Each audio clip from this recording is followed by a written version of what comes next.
J'espère vraiment que cette vidéo va très mal vieillir. Salut à tous, ici Reg, et oui, je suis complètement matrixé, je dois de nouveau parler de Dune. C'est la dernière vidéo sur Dune, promis, j'ai pas envie de vous saouler avec ça, c'est pas le but de la chaîne, mais j'avais encore un truc à dire par rapport au film, par rapport à la suite de l'univers au cinéma, pas forcément que parler du troisième film, j'en ai un petit peu parlé dans ma dernière vidéo, j'ai fait 2 grosses critiques sur Dune d'ailleurs, le deuxième film, mais là j'ai envie de parler de comment je vois la suite de la saga. Après avoir vu le film, je voulais impérativement savoir ce qui se passe, donc j'ai pris l'audiobook de Dune Messiah, j'avais pas la motivation de lire les bouquins, ça fait longtemps que j'ai pas lu malheureusement. Maintenant je suis plus team audiobook pour des raisons de temps, tout simplement, c'est plus simple. J'ai écouté Dune Messiah et j'étais pas satisfait, je voulais encore écouter. J'ai pris Children of Dune et j'ai fini là, aujourd'hui d'ailleurs, l'Empereur Dieu de Dune. Peut-être je vais faire quelques erreurs par rapport aux prononciations, au texte, des choses comme ça, parce que j'ai écouté en anglais pour le coup. Donc c'est God Emperor of Dune en anglais, c'est Children of Dune, donc voilà, c'est des petits trucs comme ça que je vais peut-être faire des erreurs dessus. Mais voilà, je suis matrixé. Et par contre, important, je ne vais pas spoiler les films, je vais pas spoiler les livres, je vais être très vague, sans rien vous révéler sur l'intrigue et l'histoire, et je vais vous expliquer pourquoi d'après moi, après Dune Messiah qui sera adaptable et sera sûrement adapté, il n'y aura probablement pas d'autres films Dune. Et encore une fois, j'espère avoir tort. Juste pour parler des 2 premiers films, c'est vrai que les 2 premiers films, comme vous le savez, adaptent un seul livre. C'est le plus long livre, c'est le classique Dune, le chef-d'œuvre incontesté de science-fiction, c'est 800-900 pages en fonction des versions, c'est important pour la suite. Et du coup, ils ont décidé d'en faire 2 films différents pour pouvoir mettre le plus d'histoires possible. Et oui, ils ont enlevé quelques trucs un peu psychédéliques par rapport au livre, ils ont enlevé des trucs un peu plus cosmiques, ils ont simplifié la politique, ils ont parlé de moins de maisons et ils ont focalisé l'histoire sur des choses un peu différentes. Donc oui, les films sont différents du livre, mais c'est pas si grave que ça parce que je trouve que les films respectent bien l'esprit du livre et l'histoire du livre au final, même s'il y a quelques modifications évidemment. Mais ça reste d'après moi une bonne adaptation. Il y a des trucs à droite à gauche qui sont différents, d'accord, mais je trouve que c'est assez fidèle à l'ambiance et à l'histoire même et au propos du livre. Le film a compris l'ambiance et le message et ça c'est important. Et c'est encore plus important pour ce qui va arriver par la suite parce que j'imagine que s'ils font des suites à Dune, ils veulent respecter l'essence même des bouquins et l'histoire même des bouquins, ce qu'ils ont fait pour l'instant. D'ailleurs, le côté psychédélique et bizarre, vous pouvez le voir dans le film qui est sorti dans les années 80. Là, il est bien présent et vous voyez peut-être un peu plus l'essence étrange de Dune. Parce que là, oui, le Dune qui est sorti est un peu plus édulcoré, entre guillemets encore une fois, plus aseptisé dans le délire science-fiction, bizarrerie, cosmos, philosophique existentiel, mais je trouve que ça représente bien l'essence, et ce qui est intéressant par la suite, les livres Dune deviennent de plus en plus bizarres, et c'est ça qu'il faut continuer à respecter. C'est l'essence même des bouquins. Et à partir d'un moment, tu ne peux pas respecter l'essence même des bouquins sans rentrer dans le délire bizarre de science-fiction. On va parler de Dune Messiah, sans spoiler encore une fois évidemment. Denis Villeneuve l'a dit, il veut faire Dune Messiah. Pas tout de suite, il a envie de faire une pause, et c'est compréhensible, parce que Dune Messiah se passe aussi des années après les événements du film. Il y a une actrice qui apparaît dans le film, avec une sorte de caméo. En théorie, cette actrice-là a cet âge-là dans la suite, ou plus ou moins, ça dépend quel âge ils ont donné au personnage. Mais on voit cette actrice telle qu'elle. C'est pas pour rien que ce caméo est présent dans le film. Donc vous comprenez bien que ça se passe bien plus tard dans l'échelle même de l'univers. Donc déjà, il faudra remplir ce gap entre les films et Dune Messiah. Parce qu'en termes de cinéma, tu pourras pas faire l'histoire de Dune Messiah sans remplir ce gap d'une manière ou d'une autre. Gap qui n'est pas rempli par le livre d'ailleurs. Il y a juste une ellipse et puis basta, entre guillemets. Le film se fera, c'est quasiment sûr, et je pense qu'il est faisable. Alors oui, il y a un côté qui va déranger, je pense, beaucoup de personnes, qui sera un peu plus simplifié, c'est la préscience. La préscience, c'est la capacité à Paul de voir l'avenir, les différents avenirs, et d'entendre les générations passées communiquer avec lui, pour faire très simple. Et ça, dans les livres, ça prend une importance capitale, et ça devient même le cœur même du récit des livres,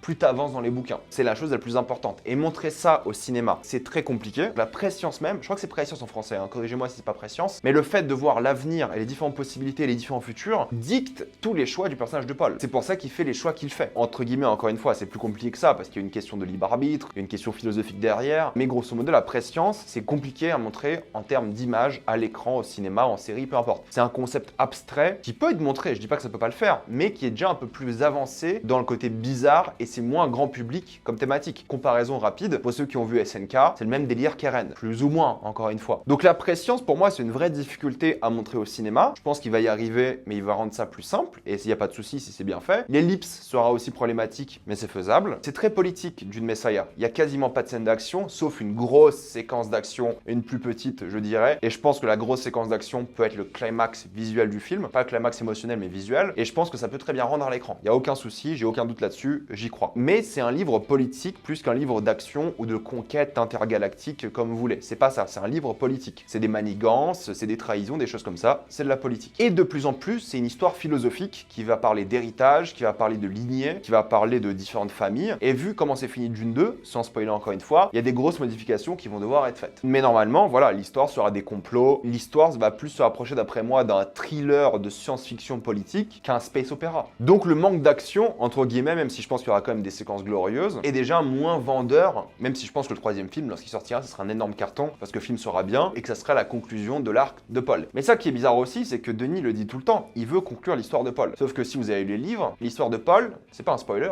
ne se finit pas avec Dune Messiah, l'histoire continue par la suite. Il y a une coupure très stricte dans les livres où tu peux comprendre comment Denis Villeneuve veut arrêter l'histoire de Paul, et je pense que c'est ce qu'il va faire, mais l'histoire de Paul continue par la suite dans les livres. Dune Messiah n'est pas la fin de Paul. Peut-être dans le film ça le sera, peut-être il va emprunter justement des Children of Dune et mélanger un peu des histoires pour finir l'histoire de Paul, mais ma théorie est simple, l'histoire de Paul va se finir à un moment très précis, comme ça se finit dans le livre. Mais après, il y a des choses bizarres encore une fois, bon la préscience d'accord, mais il y a des personnages qui reviennent à la vie, qui est toujours un petit peu particulier dans le monde du cinéma. Le grand public en général n'aime pas quand les gens reviennent à la vie, parce que ça enlève tout drame, mais là c'est quand même assez particulier dans les livres. Je pense que celui-ci va se faire, c'est une évidence, qu'il est adaptable, et je pense que ça va être une conclusion assez glorieuse à cette trilogie. Mais j'aimerais bien, je pense que la trilogie s'arrête là. Encore une fois, j'ai envie de voir les prochains livres au cinéma, mais je pense que le format n'est pas forcément adapté. Alors je sais qu'on a dit ça du premier livre, quand ils ont voulu l'adapter plein et plein de fois, je sais bien que c'est considéré comme un livre inadaptable, et qu'ils ont réussi. Mais premièrement, Denis Villeneuve ne reviendra pas, il a dit que ça sera assez pour lui, il a pas envie de bosser une décennie entière sur Dune, parce que c'est ce qu'il va faire, 3 ans sur chaque film, il a envie de bosser sur d'autres projets et c'est compréhensible. Donc déjà, il y aura plus de Denis Villeneuve, il faudra trouver un réalisateur qui peut enchaîner et reprendre quand même l'univers. L'avantage, c'est que Children of Dune peut être différent dans le style, ça c'est bien, mais Children of Dune, pareil, c'est pas un bouquin d'action, c'est un bouquin très philosophique pour le coup, qui parle de philosophie politique constamment. Si vous réfléchissez bien, en théorie, si on prend le même rythme de sortie, ce film-là devrait sortir en 2029-2030. Il y a des acteurs qui devraient être présents du premier Dune au quatrième, si on garde cette logique-là. Et ça, c'est compliqué que des acteurs soient présents durant une saga entière pendant 10 ans. C'est pas facile en soi. Le bouquin est plus long qu'une moitié du premier livre. Le bouquin, c'est 500 pages environ, un peu moins, en fonction des versions encore une fois. Donc, est-ce qu'il faut faire un film ou deux? Je pense que ça peut tenir en un film, mais tu vas perdre pas mal de subtilité. Et pareil, il y a des choses très bizarres par rapport aux Harkonnen. Je vais pas envie d'entrer dans les détails. Il y a encore un truc très psychédélique. Il y a un truc où il parle beaucoup de philosophie. Et ce livre-là, c'est que des discussions où il y a quasiment pas d'action, même si encore une fois, je vois des séquences qui peuvent être cool à l'écran. Ça papote quoi. Et normalement, dans une saga, vous savez, en tout cas dans le monde du cinéma, t'es censé aller de plus en plus loin. Là, ce qu'on a vu avec Dune partie 2, c'est un peu le climax des bouquins en termes de grandeur, d'échelle. Il y aura pas plus gros dans les livres. En tout cas, j'ai pas lu tous les livres encore une fois, mais les 4 premiers livres, il n'y a pas plus gros en termes d'échelle que ce qui se passe dans Dune partie 2. Il y a débat et tu peux adapter certaines choses un peu différemment pour les rendre grandioses, mais normalement, une suite d'une saga comme ça, l'échelle est censée constamment évoluer et grimper, et c'est censé être de plus en plus grand au cinéma. C'est pas le cas dans Children of Dune, c'est une histoire plus restreinte. La fin est assez spectaculaire, mais sortir un 4e film sur ça, alors que c'est de la papote et que c'est pas aussi grandiose, ça semble compliqué. Faut garder les acteurs, tu sais pas s'il faut faire un film ou deux, ça fait que papoter, ça semble plus adapté pour une série télé au final. Ramener le grand public sur Children of Dune, en sachant que la trilogie sera conclue et que ça sera en théorie la trilogie de Paul, c'est compliqué. En termes de marketing, ça se fait, surtout si Paul continue d'être dedans. Mais je pense que si Denis Villeneuve fait l'histoire de Paul, il veut arrêter l'histoire de Paul là, et Children of Dune sera une nouvelle trilogie. Mais c'est vraiment très particulier, et je trouve que le format sera plus adapté à la télé. On en parle après. Mais surtout, le livre qui est presque inadaptable, c'est L'Empereur Dieu de Dune. Pourquoi? Parce qu'encore une fois, L'Empereur Dieu de Dune, c'est pris du point de vue d'un personnage très précis, celui-ci. Je vous dis pas qui c'est, je vous explique pas ce que c'est, je vous explique pas ce qui s'est passé dans cette image. Une image très connue maintenant pour montrer ce personnage de Devon Kadili. Je mets son nom parce que c'est l'artiste qui l'a dessiné, c'est pas une vraie image promotionnelle, c'est techniquement un fan art.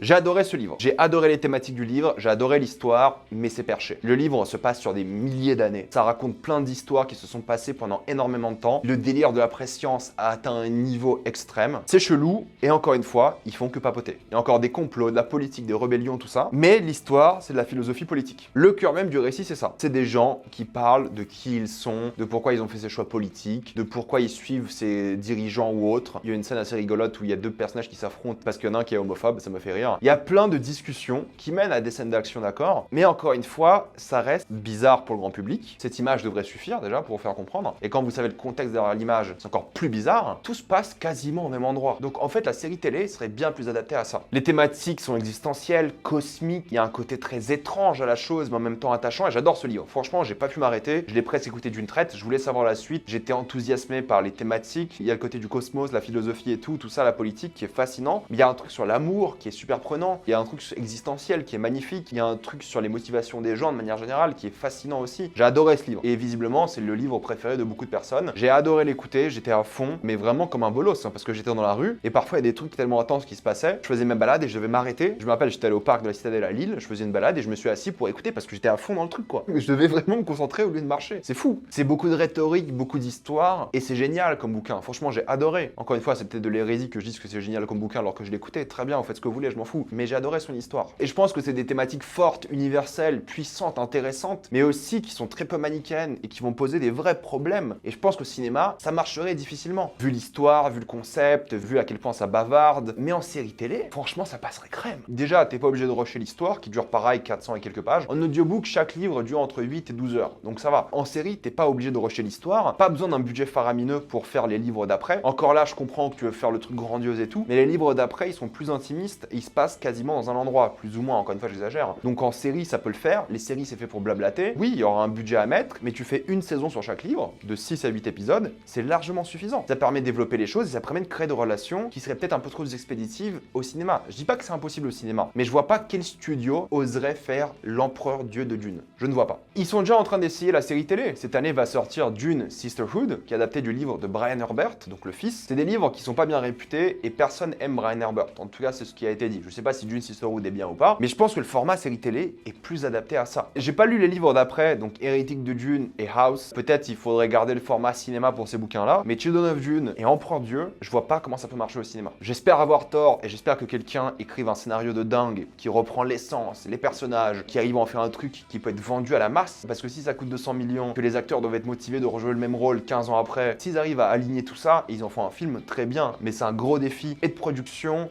et de scénario et de marketing. C'est compliqué à marketer ce truc. Les films Dune sont aseptisés pour les audiences d'aujourd'hui et ça marche bien. Si t'aseptises les bouquins d'après, t'y perds l'essence un petit peu, je trouve. Alors qu'en série, sur Max, ils peuvent faire ça sur Max. Donnez ça à HBO s'il vous plaît. La série Dune Sisterhood, c'est pas une série HBO, c'est Max. Mais donnez ça à HBO, qu'ils fassent un truc bien et je vous jure, ça peut devenir culte. Le format serait plus adapté. Je vais faire une pause avant d'écouter la suite des bouquins, mais j'ai adoré les bouquins qui ont suivi. Les 3 là, j'ai adoré. Franchement, je vous les conseille, c'est top. Il y a que 400 pages par livre plus ou moins en moyenne pour ceux qui ont peur justement des longs livres. Mais sinon, écoutez-les, les audiobooks sont très bien. Je sais pas s'il y a une version française des audiobooks, j'ai écouté en anglais. Et en anglais, c'est vrai qu'il faut être concentré. Alors que je suis très bon en anglais, mais il faut être concentré quand même. C'est mon avis sur les livres. Je sais pas ce que ça va donner. J'ai peur. J'ai envie de les voir un jour au cinéma ou alors en série télé. Moi, je vois bien la trilogie au cinéma et la suite à la télé. Je pense que ça peut le faire. Et à la télé, tu peux prendre plus de risques en termes de finances, de une. Tu peux prendre plus de risques dans les choses bizarres. Tu peux être plus cosmique et philosophique. Et tu peux laisser les gens blablater pendant des heures. Parce que c'est une série télé. Et je pense que ça serait bien plus adapté. Bref, dites-moi dans les commentaires ce que vous en pensez. Êtes-vous d'accord, pas d'accord? Ceux qui ont lu le livre, j'ai envie d'avoir votre avis. Tout ça dans les commentaires. Comme d'habitude, pensez à vous abonner à la chaîne pour voir les prochaines vidéos. Mettez un j'aime, ça aide beaucoup la chaîne. Suivez-moi sur tous mes réseaux pour plus de débats, critiques, actualités et concours. Et moi, je vous dis à la prochaine fois. Salut à tous.